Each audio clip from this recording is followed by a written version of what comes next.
I can't answer that. I could just tell you our laws are strict. I mean, they get in trouble once they come down here, but I think it's kind of like a safe haven for people. I live in a very, especially like, where I am, it's a high,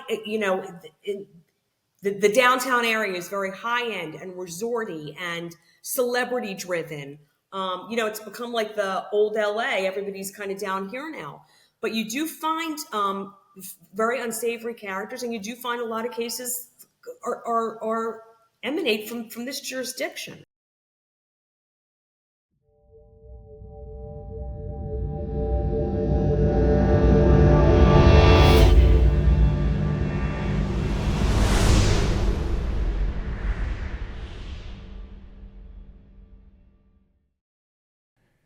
Dan, when you look at crime and the stories in true crime that we talk about and cover, there is oftentimes a disproportionate number that come from the state of Florida. If you are an aspiring journalist, I recommend that you make sure that you do time in a newsroom in Florida. Right. I did. Right. It's great for my career. Yeah. And what's always interesting is talking to people who work in law, crime, justice in Florida, because they always have incredible stories. Our guest this week on Deviant Off Script is one of those people, Stacey Honowitz. She's a prosecutor that specializes in crimes against children. Yeah, if Florida isn't all fun crimes and meth lab explosions. There's dark things happen there too. And Stacey has been at the forefront of that. She's been at the tip of the spear in fighting some of these crimes and criminals. It takes a special type of person to do this, and she's, she was. It was an interesting conversation with her, because even though she's in Florida, she still has sort of a kind of a Northeast toughness to her, which I imagine is what helps her in this job. Yeah, and we should probably say up front that this is an important conversation we're going to have, but some of it may be difficult to listen to. So here's our conversation with Stacey Honowitz, who is a veteran of the state attorney's office in Florida. She has seen it all. She has dealt with just about everything you can imagine. So give it a listen. So Stacey, if you can just kind of introduce yourself to us, who you are, what your job, what your career, what your line of work is. Okay. Well, my name is Stacey Honowitz, and I was a 36-year veteran prosecutor for the Broward County State Attorney's Office. Over 30 of those years dedicated to sex crimes and child abuse, which is really kind of my niche. And I left the office in April. I retired from the office because of some circumstances. I lost my mom unexpectedly and really didn't want to leave my dad home by himself after being married for 65 years. And I just wasn't going to go to the office. And it was time. It was just the circumstances, made it so that it was kind of time to get out. And so what I'm doing now is I have 3 books that I've been actively trying to market for a long time. So now I'm, head first into that. And I'm still doing legal analysis for various, stations that still call me. If there's a big legal case that's up, they give me a call and I go on and I talk about it. Let's start kind of early on. Take me back to, how did you get into this line of work? Was working in this area in your family? Were you drawn to it, specifically for a specific reason? How did you kind of wade into this line of work? Well, it's very interesting. After law school, I decided that I wanted to be in the courtroom. And quite frankly, if you speak to any legal student that graduates, they know that the first entree into the courtroom is either going into the state attorney's office or going into the public defender's office. If you go to a firm, unless it's your own, you're kind of down on the list as far as getting actually into the courtroom. And so I knew litigation was something that I wanted to do, based on the fact that I don't mind arguing, number one, and number two, I like child ad, and I just thought this was really the route for me. And so I went directly into the state attorney's office after I graduated from law school many, many years ago.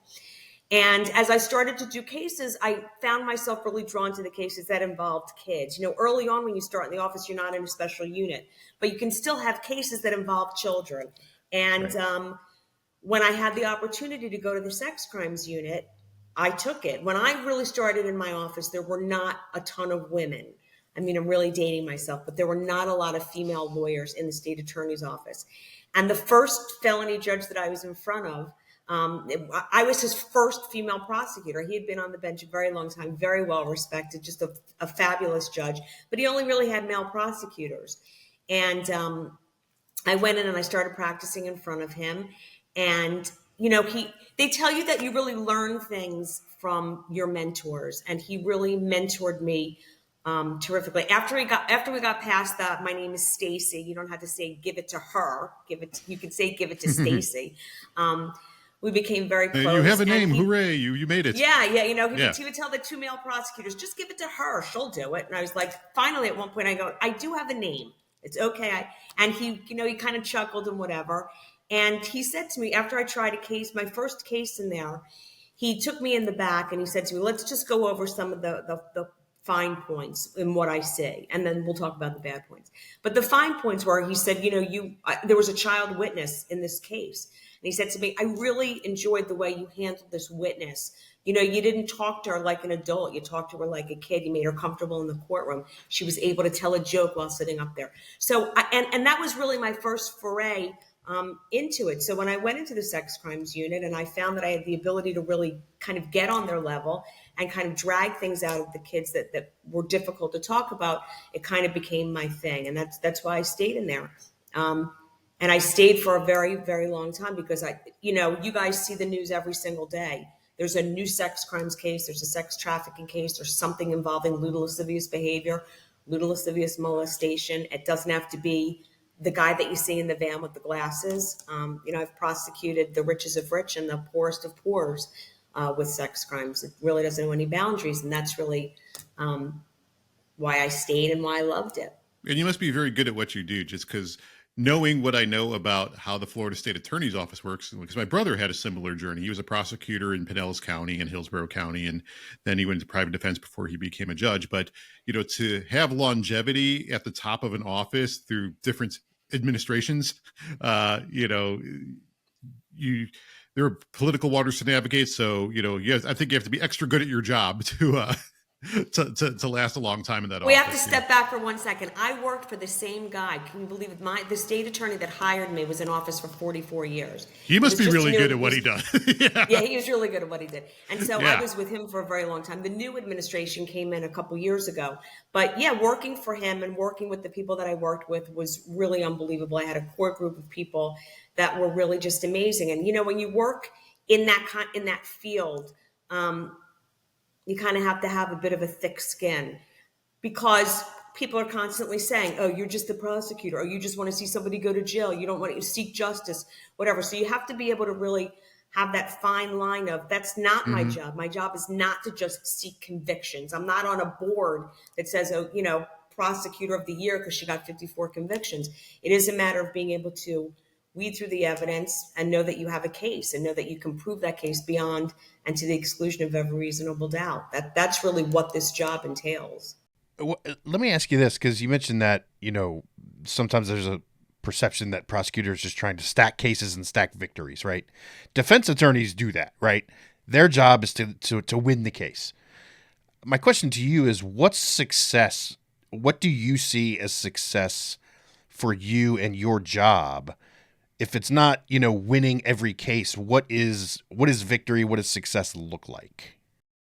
Well, listen, success doesn't have to just be a conviction. You can have success if you are able to resolve a case. And that means that maybe I don't take a case to trial, but I know that I have proof beyond a reasonable doubt, but for some reason I can't go into the courtroom. But we're able to make the victim happy, not the defendant usually, because the defendant is one that's getting sentenced, but something that makes the victim happy in what happened. And that's the rewarding part of it. I'm not going to lie and say that getting a conviction on a really bad case isn't rewarding. Of course it is. I don't go into a courtroom thinking to myself, gee, I hope they acquit the guy. I mean, you don't walk in that posture. Right. But you hope that justice is served in the right way. You know, that you don't want evidence to go in that's not supposed to go in. I mean, you don't want to do anything that's going to go up on appeal where a judge is reversed because of something that you did, any kind of prosecutorial misconduct or anything like that. So success is to be able to look at a family who is suffering, who has come to our office or has come to me, and I've kind of gone through the steps with them. And then at the end of the day, they are happy with what the outcome is. Sometimes they're not. Look, I have to tell you in all honesty, there's some cases that are just, so I could tell you in my 36 years, the trauma that I have suffered because of what I've seen is there. I had a case, a horrible case where there was a 28-year-old male victim who had come to me after years of keeping this secret. The defendant had confessed to what had happened, but we had a statute of limitations problem, and we had some other procedural issues in the case. And I had met with this victim every week. We had coffee. You have to try to really establish a rapport with victims in these types of cases because it's so difficult. So we'd come to the office, we'd have coffee, we'd have lunch, we'd sit and chat. And then he came to my office one day and I said, listen, we need to discuss this. We need to discuss a possible resolution to this case because there's a chance that on this kind of technicality, we might have an issue. Right. And he killed himself. And it was the most, I didn't go to work for a week. I mean, of course, I blame it to myself. I was the last one that almost told him that there might be a problem in the courtroom. And it took a long time for me to really realize in people speaking with me in the family that, this was not, you did not cause him to commit suicide. This was a secret he was living with for a long time. He had difficulty changing his own child's diaper. I mean, there were so many factors that went into it. But what I'm saying is, listen, I wasn't the reason, but I do think to myself, if I only could have, maybe gotten him to a certain point. So, these cases, people really don't realize that. They hear about it in the news. You hear about Diddy and all the stuff that's going on with him now. You hear about these kids that were sexually abused, and people really don't get a grasp. They just wonder, why don't you just go into court and get a conviction? Some of these kids can't even talk about it. And when they do, it's so traumatic and they have suffered for so long that they don't want to go forward. So when you take a sex crimes case differs so much from a possession of cocaine case or even a robbery or an assault, because in these cases, you're dealing with not only the person that was victimized, but the family. You're a psychologist, you're a therapist. There are so many facets that go into these types of cases that you have to realize that the public and what we see, it's half of what is really going on. And I imagine that these sorts of crimes are more difficult to prove than other sorts of felonies. How can you kind of take us behind, how do you go from a complaint to this is something that we can take to court? This is something that we can get this person for, because, I imagine in many cases, physical evidence just isn't available. Yeah, when you pick a jury on these cases, you kind of have to tell. I always tell jurors, how many of you watch CSI? How many of you watch, Law and Order? Well, I'm here to tell you that's not real. Whatever you saw on TV, no one's lifting a black veil and running to the front and saying, it is I that committed the crime.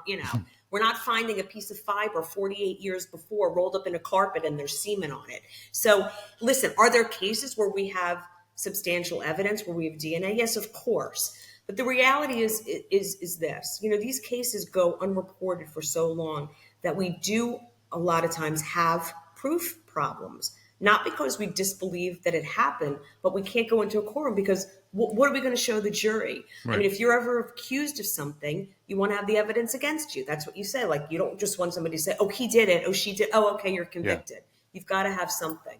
So what's a prosecutor's strategy to, go ahead. If we don't have any corroboration, we can't go forward. What is some corroboration that we do have? Well, hopefully we do have physical evidence. We do have a DNA match. We do have a rape kit where there's semen or there's hairs. We do have a witness that says, she told me exactly what happened. 5 minutes later, we have a phone call, things of that nature, physical evidence and testimonial evidence. Mm-hmm. And so that's what we, go forward on. Sometimes we get a confession. Believe it or not, we do. So, the person does confess, whether it's to another family member, maybe it's to the police officer, maybe it's to this child, maybe the child kept a diary. I'm getting abused. Many times I've had cases, believe it or not, where the child has kept notes, which is great. You say, look, it's not great that the child's being abused, but it's great that there's some kind of detail that we have something. And really that's because of that and the lack of proof and sometimes the statute of limitations problems, because it happens when they're a child, they don't report it. Like you see all these cases, they don't report it until 20 years later. Then we've got a statute of limitations issue. That's why I wrote, the books that I wrote, because I want parents to be able to tell their kids, here's what you need to do. If God forbid anybody touches you, makes you feel uncomfortable, just report it. Doesn't mean that it's going to go to the level, but it keeps you from A, being abused again, and B, if you do go to the state attorney's office, you've got maybe some evidence to show.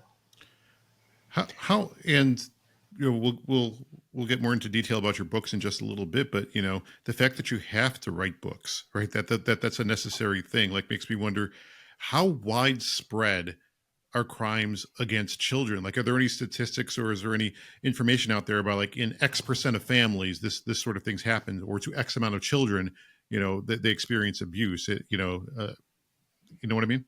Yeah, well, the standard is, 1 in 4 girls, 1 in 6 boys are abused. Wow. And it's so interesting that the way you phrase that, like that you had to write a book. If you would know the pushback that I get from these books, you would not believe it. You've got mommy bloggers on Instagram all day long telling you what they ate, how they exercised, how much protein they're getting in a day, where to buy this, where to get that, and I've reached out and I said, do you understand that this is, like, you can have all that other stuff, but why can't you talk about my books? Why can't you let me come on? Why can't, I mean, some of them do, but for the most part, it's such a tough market. I've been doing this for a long time, and it just makes me, I get more frustrated, and the more I read about the cases, the more I think to myself, and you wouldn't let me come on and talk about my books. You want to talk about this case now, and you want to talk about the book that you wrote. How many celebrities do we see come out with their own stories, and they not love to talk about it, but the first thing that you read about is that they were sexually abused as a child?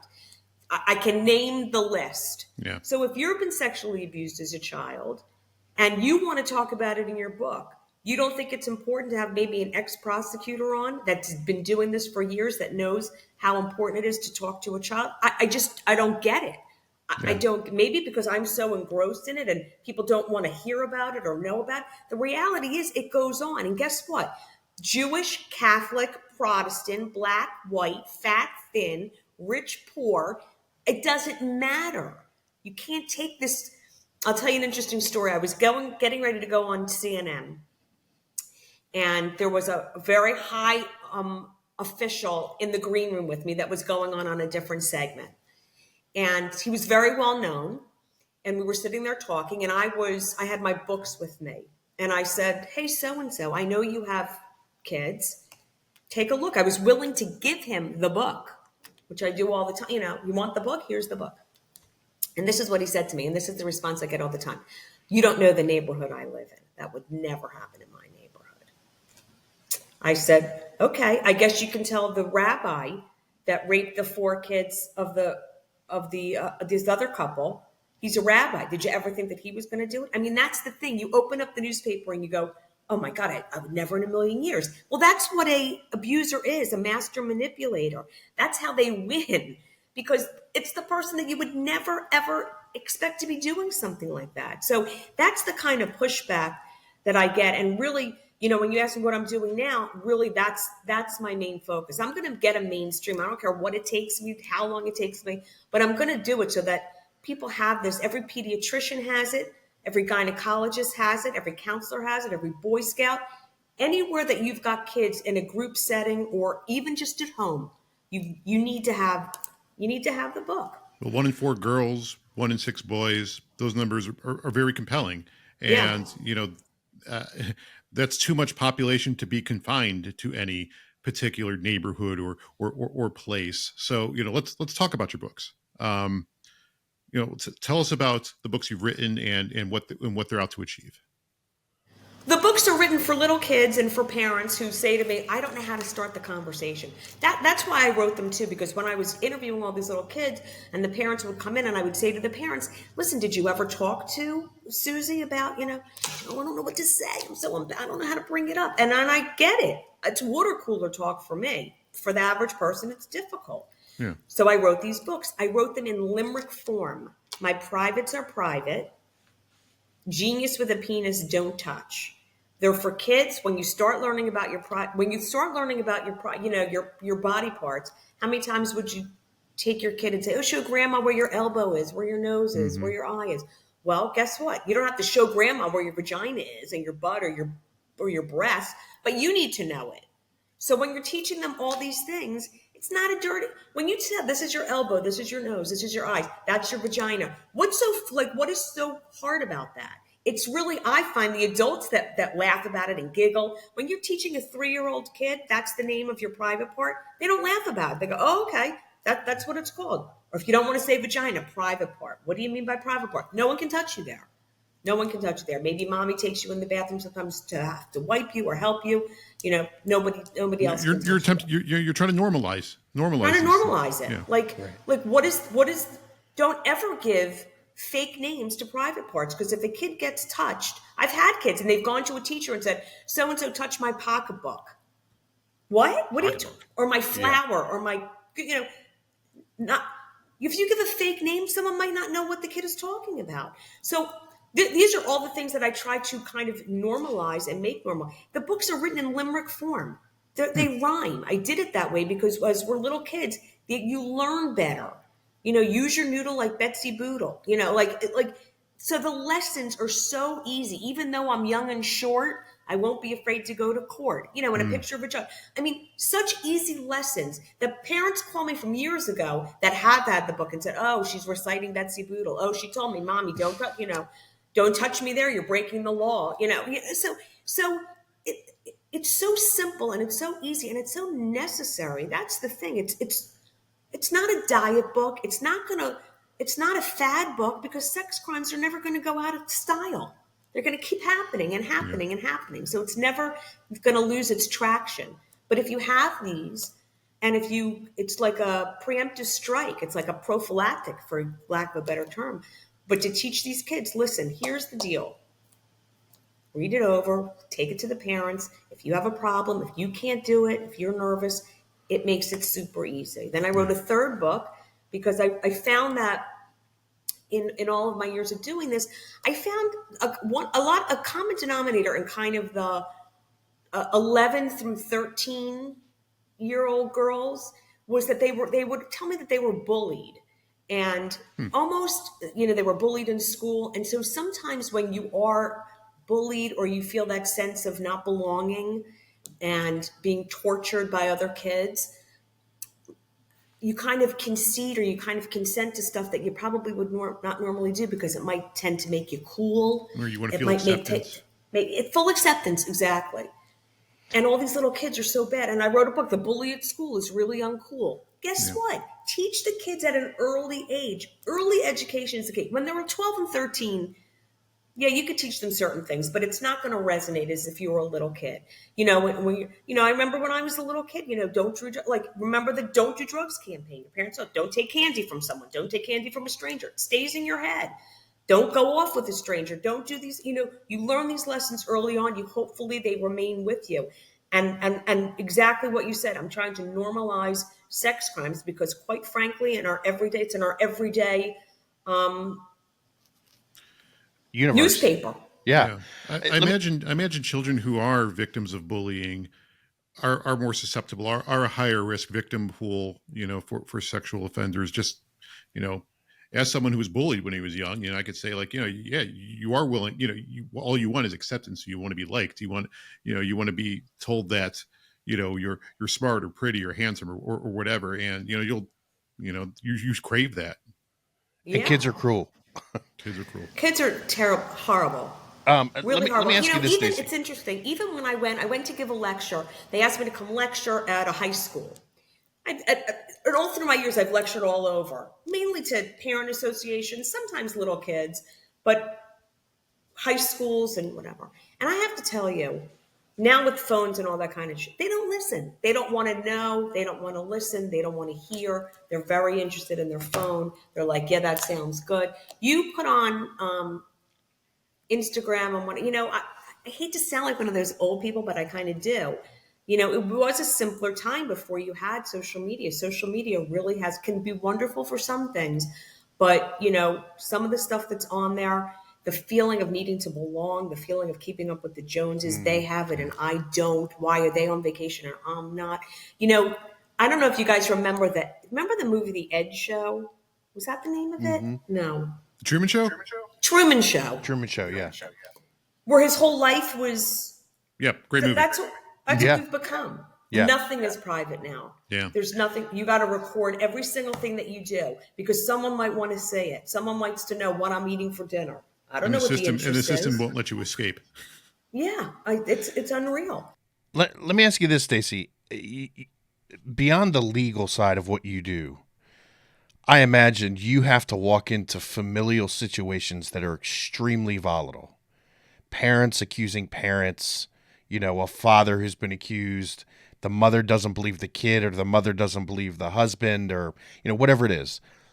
How do you handle, aside from the legal, how do you handle walking into, literally and metaphorically, walking into these situations where the dynamics are extremely volatile?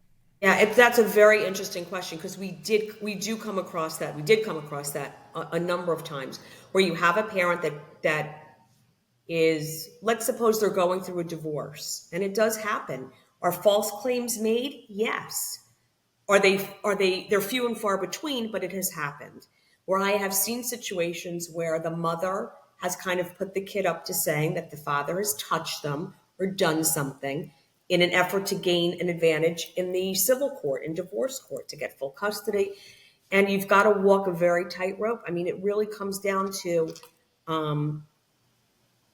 the interviews with the kids and kind of seeing a history and going back. And each case is different. I wish I could give you a procedure for each one, but each case carries with it a different set of facts. And so I might bring the mother in and tell the mother, let's suppose the kid says to me, well, mommy made me say it. Mommy made me do it. I might call the mom in and say, listen, I'm going to charge you with filing false police report. I mean, or if the mother doesn't believe the kid or she's sitting outside my office and let's suppose she tells the kid, say you don't want to prosecute, say you don't want to go forward. This is dad. This is my boyfriend. He pays. We don't have a roof over our head. We don't have money. This is, and if the kid will usually tell me because they're nervous. My mommy told me not to say anything. And then I could say to them, you could be charged with neglect. Something's going on or you perceive something's going on and you're not reporting it. So each case carries with it a different set of facts, but you do have to walk a very fine line because there are cases where there are very, very bad situations. But again, I still have to have proof beyond a reasonable doubt to go forward on charges. What about the idea that victims become abusers? Is that as common as we are all led to believe through, the media and television and movies, that if you're abused as a child and you grow up and have kids, the chances of you being an abuser? That it's a cycle. Yeah. Right. I don't know what the statistics are, but I have seen it. So it's not a lie. And it almost makes kind of sense if you can look at it two ways. You can look at someone who's been victimized and say, I'm going to break the cycle of what happened. I mean, look, we've got a perfect scenario. We've got the Menendez brothers sitting in custody now because of the abuse that was going on. Now, as a prosecutor, the judge had let that evidence in the first trial, but in the second trial, he didn't let it in. But the one brother had written letters to a cousin, to whatever, saying that he'd been, and nobody did anything. Nobody stepped up. Nobody did anything. Would he then abuse? He's been in custody for 35 years. If they let him out, is he someone that he could? I don't know. But have I had cases where the abuser was abused? Yes, because sometimes that's all they know from. That's all they've grown up in that. It is a cycle. They only know that they think that's the right thing to do.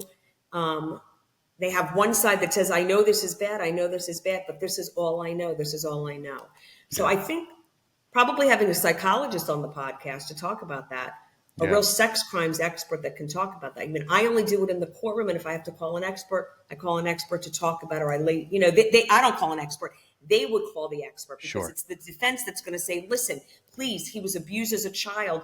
Don't give him the max. This is all he knows. And they'll have an expert come in and talk to me, whatever. Right. But that would be very interesting. But yes, the cycle sometimes is broken and sometimes it's not. It's like anything else. The Menendez brothers cases, as an example here, is interesting because, pardon me, part of the reason that jurors at least have said that they voted to convict even with the evidence of abuse was they didn't believe the brothers, or, men don't do that to other men, or men don't do that to other boys. Do you think that since then it's become more believable? Do you think like we as a society have become more permissive in believing these things of those kinds of dynamics? Yeah, I've known about it because I've prosecuted Sure. men on boy plenty of times. So I've seen it, but the world doesn't see it. And yes, I think maybe this would open the eyes. I mean, I had a case where a doctor from California, a fake doctor from California, was an abuser. He followed the kid in the hospital, and when the parents left the room, he walked into the room and he abused the kid. And then when the kid went home, this is interesting, when the kid was discharged from the hospital, he followed the kid home. He waited till the parents left. He knocked on the door. The older brother answered the door. He said, listen, I have to make a house call. I have to see your brother. He went in the room with the brother there and abused him again. And so when that came to light, that case, and press was given that case, guess what happened? Other victims came forward. Yeah. Other boys Yeah. came forward and said, he did it to me. Oh, he did it to me. Oh, he did it to me. And I had these 3 grown men. They were men when I found them. It happened to them when they were 7 and 8 years old. Seems They like were men. that happens a lot once the dam breaks. And you should have seen them in the courtroom, hysterically crying, breaking down, saying that one was in and out of mental institutions because of what happened to him. Another one said, I couldn't even go near, when the babysitter came and was changing the baby, I didn't want to know from it. Hysterically crying because they were finally getting their day in court with me that they didn't have before. But it really goes on.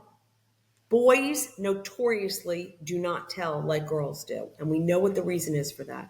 The reason for that is they have this fear that other boys are going to think that they're gay. Yeah. If you allow this to happen, and what are you doing? So it has such a stigma, more so for boy victims than girl victims. And maybe that's really, quite frankly, why we don't hear about it as much, but it certainly goes on. What is the process of getting someone to kind of unlock that repressed memory and be able to talk about what happened to them?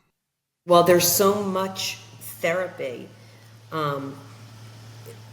that goes into this, and there's so many new techniques that you would have to talk to someone that really does it. But there are cases where someone says, I know they're sitting in therapy, something's going on later on in their life that now has unlocked the memory that, and it's there's psychedelic drugs. There's a million things that they use now to try to go back. Those are hard cases to prosecute, as you can imagine. I bet. Because we don't know. That's all we have. We have your memory from years ago, but what else do we have?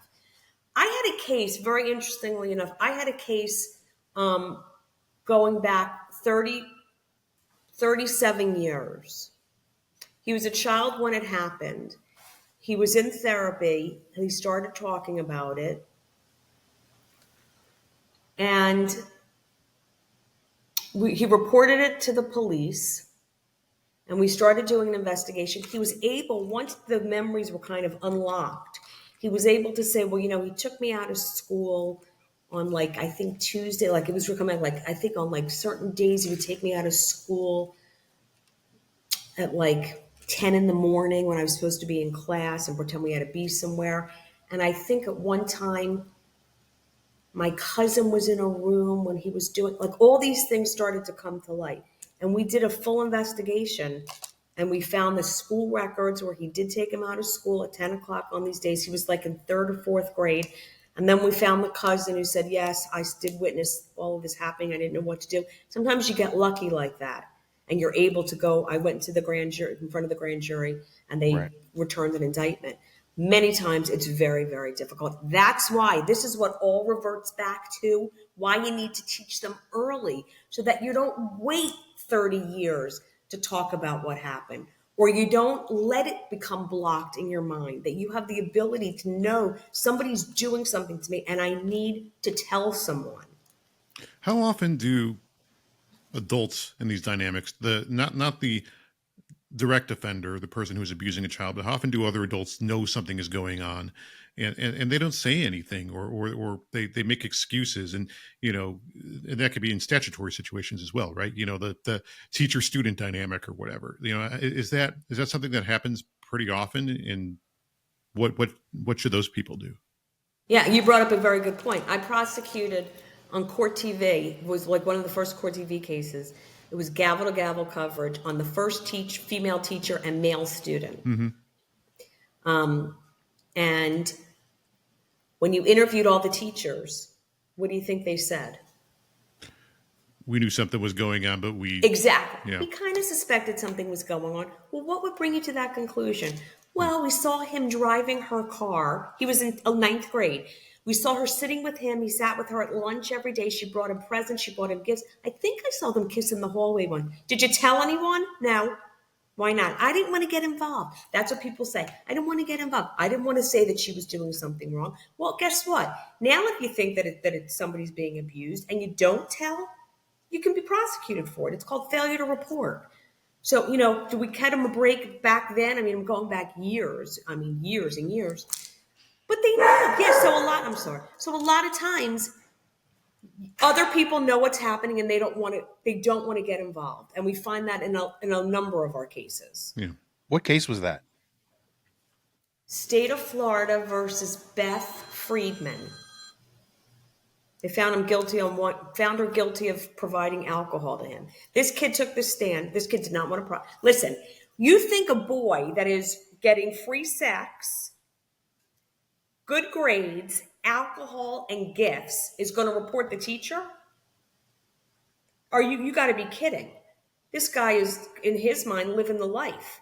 And even when I picked a jury on that case, I had to say to the jury,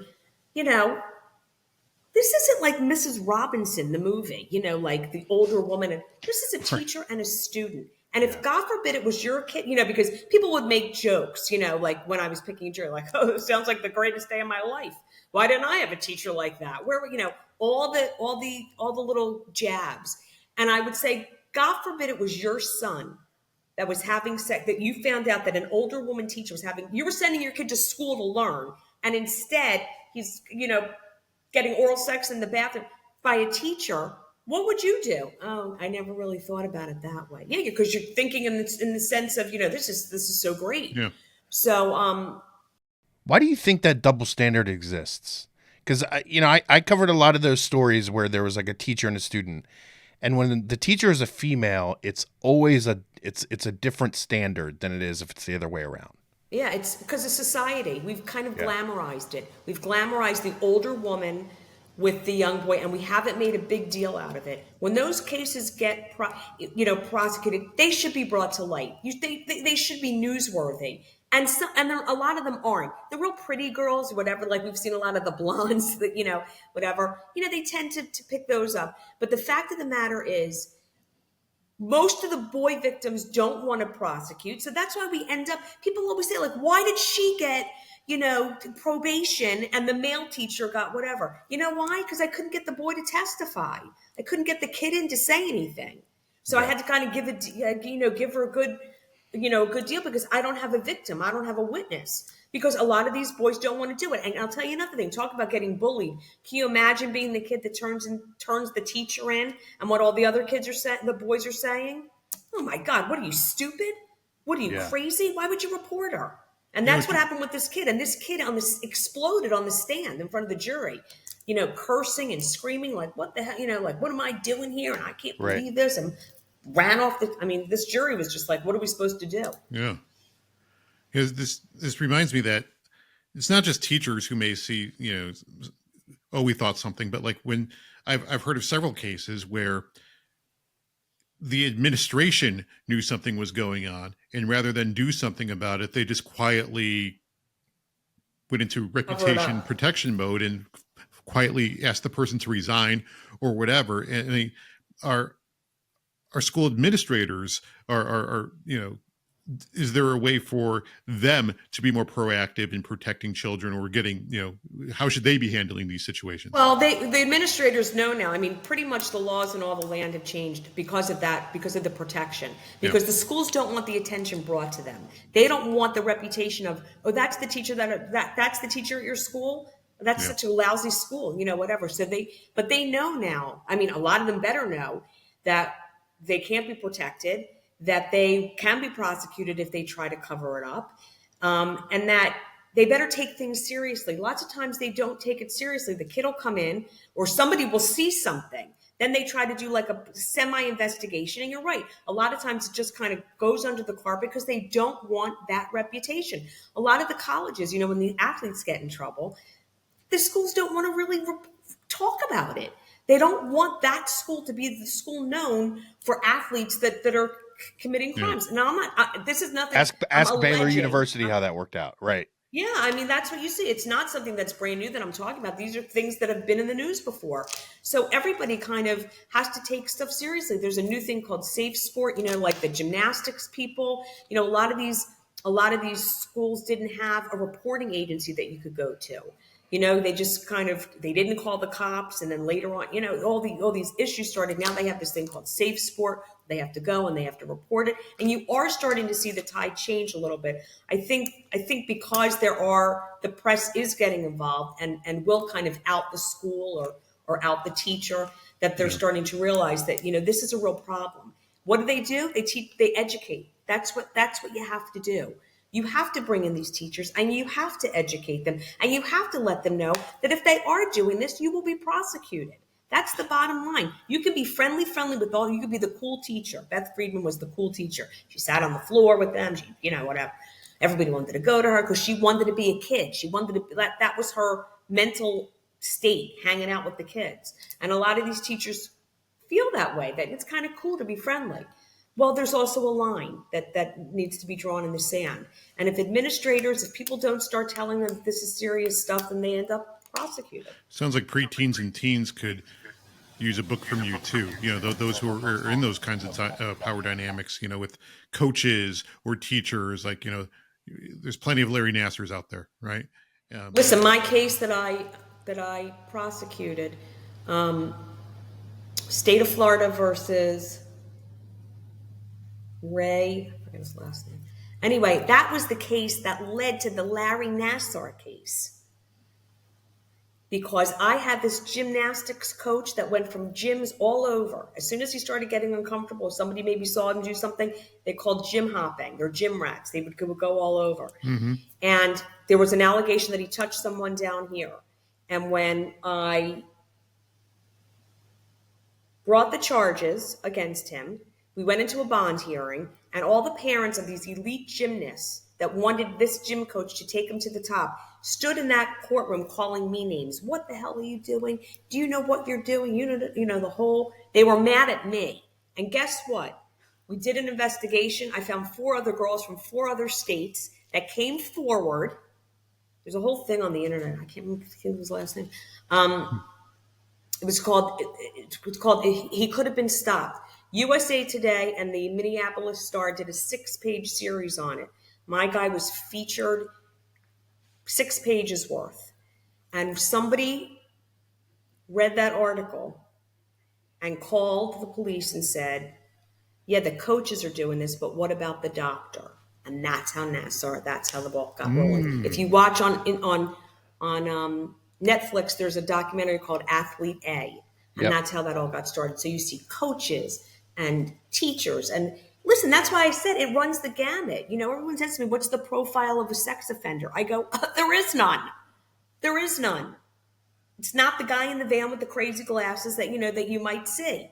It could be anybody. And that's why you need to really talk about it. You need all these people you've prosecuted, all these things you've experienced reminds me, we love our listeners and we tell them who we're going to be interviewing and we ask if they have any questions for them. And, our listener, Jim Thompson, has a question that makes me think of all this. He wanted us to ask you, how did you keep from being affected by the horrible crimes you've had to prosecute? How do you stay mentally strong enough How did you stay mentally strong enough, and how do you stay mentally strong enough to keep going? Well, I have to be honest with you. There were many days where I wasn't. I ate a lot of I still do, eat a lot of chocolate, and like I said, that one case, I stayed home for a week. Yeah. But it is. You have to be able to kind of separate out what you did as a job from what's going on at home. Unfortunately, I can't. And that has proved to be very difficult because I have put my 2 cents in and people have been like, we don't really want to hear from you. For instance, if I see stuff on Instagram where somebody puts a child, a baby, whatever, in a diaper or in the bathtub naked or whatever, and I've written to the person and said, listen, I just want to let you know I've been a sex crimes prosecutor for 36 years. This can get very nefarious. People can lift photographs. I've seen them do it. I've seen it wind I find it up super weird that people do that. in Yeah. a porno ring or whatever with your kid's face, Yeah. and people have written back and said, mind your own business. So I try to educate as best that I can. But as far as your listener asking me how I kind of keep it separate, how I kind of keep it mentally tough, I think when you're doing it for a long time, you have to get a thick skin and you kind of just got to roll with the punches. But like I said, I could buy stock in Hershey. That was my outlet. Let me try to lighten it up here a little bit. You've been a prosecutor in Florida for 30 plus years. My question to you is, what the hell is with Florida? It's the weirdest the weirdest crimes, the weirdest things. Just what is it about the state of Florida? I don't know. I know everybody kind of moves down here because we don't have a state income tax. They think it's the land of the free and the home of the brave, and it's a resort town, and you get a lot of savory characters. You really do. But you're right. Like in all, so many times I'm called to do these cases and analyze them, and they're from Florida. I can't answer that. I could just tell you our laws are strict. They get in trouble once they come down here, but I think it's kind of like a safe haven for people. I live in a very, especially like, where I am, it's a high, the downtown area is very high end and resorty and celebrity driven. It's become like the old LA. Everybody's kind of down here now, but you do find very unsavory characters, and you do find a lot of cases are emanate from this jurisdiction. It used to be the running newsroom joke was, is it a Florida story or not? And then it got to a point when I was working in news, not only is it a Florida story, we would try to guess the jurisdiction. Like, is this Jacksonville? No, this is more an Orlando thing. No, I don't know. This is maybe Miami or Tallahassee. We'd get even more granular. Meth lab exploding, Polk County. Sarah Boone, she's doing it now. She's in Orlando, Yeah. That's what somebody asked me the other day when I was doing some analysis. Somebody wrote in our comments like, why are these all Florida cases? Like, I don't know. It keeps me busy, though. Here's my theory, having lived there and worked there and explored some of this stuff myself. I think it's the humidity. Like, I get cranky when it's hot and it's humid. Like, I get in a bad mood, and I get raw. So, and I consider myself a fairly tolerant person with a high threshold for getting mad compared to others. So I think people just get crazy from the humidity, because who likes humidity? I don't. No, most people don't. I think, my parents think they're lizards. They like it, but I think it's the heat and humidity, the constant sunshine. It drives you crazy a little bit. It causes people to commit crimes. Can you imagine walking into a courtroom and saying, Your Honor, listen, I was so sweaty. That's why I did it. So here's, I know that sounds ridiculous, but here's my counter. Right now I live in Chicago, right? And people dread when coming out of the spring and into the summer when it starts getting hot out, because it's hot out, here come the bullets. And there's a correlation between the hot weather and the high crime here in Chicago. How about in Florida when it's always hot? I never thought about it that way. You're right. It could be. There could be some kind of mystery to that. There could be. Stacey, we do see a ton of it. This is I'm gonna end my side of the conversation with this. You've seen horrible things, done to kids and to any people of all ages. Honestly, I'm curious, after all of your time doing the work that you do you still have an optimistic view of people just in general? I mean, it's got to be hard, right? I mean, how do you walk out of your office every day and think people are good? Do you think that? I mean, it's just Well, I don't. Well, first of all, remember I'm a former prosecutor. Do I have more of a suspicion about people than the average Joe? Yes, I absolutely do. Now, I'm not saying that I surround myself with bad people, but I think that things that people would not pick up on, I probably would. I'll give you one for instance, and then I'll go. I had a friend who had a child in preschool, 3 years old. And she said to me, boy, I can't believe it. The teacher lets the kids go to the bathroom by themselves. I said, she's 3? And she said, yeah. I said, well, you better march in there and tell the teacher that your 3-year-old is not going to the bathroom by themselves. And she said, well, she she was almost like, isn't that cool that they let them go at 3 years old? And she said, well, why would you think that? I said, because do you know how many cases I've had where the maintenance person or the janitor walks in, or or a teacher walks into a bathroom? Do you know what goes on? Do you have any idea? Like, God forbid something could happen. She said, oh, come on. I said, well, I'm telling you, ask my opinion. I'm telling you, I've got 30 plus years experience. I'm telling you, I've prosecuted cases like that. And she said, this was a great response, but they go with a buddy. And I said, well, let me get this straight. So the maintenance guy or anybody, the caterer, anybody that walks in is holding the 3-year-old down. The other 3-year-old's going to do something. I'm just curious what the 3-year-old's going to do. So, well, I never thought about it that way. So what I'm trying to say is, I mean, that's an exaggeration, but I probably think of things that people would never think of because of what I have seen. And so, yes, I do have much more. Am I suspicious of people? Probably more so than the average Joe. Doesn't mean I don't have faith in people. I do. Right. But I tend to be much more cautious. I tell people that are getting an Uber, like, what do you mean you let your daughter take an Uber by herself 1 o'clock in the morning? Everybody does it. I said, do you know how many rapes I've had with Uber? I mean, like, that's stuff that people wouldn't even think about that I know about.